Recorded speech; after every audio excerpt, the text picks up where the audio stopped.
as everyone should know, I read a lot of information every day, probably 60 to 90 minutes, 7 days a week, 365 days a year. It is just part of my daily discipline. From about 5:40 to 7 a.m., that's what I do each and every day. And one of the scariest statistics I have read repeatedly in the last year, Brian brought to me this morning, and we just have to talk about.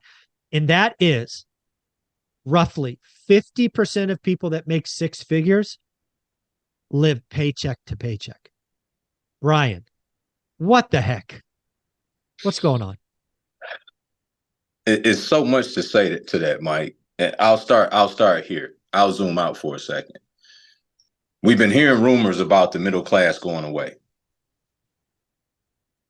Yeah. Statistically speaking, these are no longer rumors. It is happening before our very eyes. Anytime that the pinnacle in this country was to make six figures a year, you were doing really well for yourself. And that subset of people are over 50% of them are now living paycheck to paycheck is very, very alarming to me.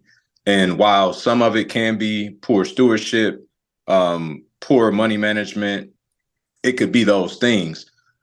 I think for some others, it just really is becoming a struggle to survive and keep up with all of the conditions in our economy, starting from inflation, cost of living, and all the rest of it, the affordability of housing. We're seeing the impact of that in real time, Mike. And I could tell you, I think in the next 5 to 10 years, it's going to be really scary for folks who make six figures that they'll start to be even looking at some affordable housing, if I had to be a betting man.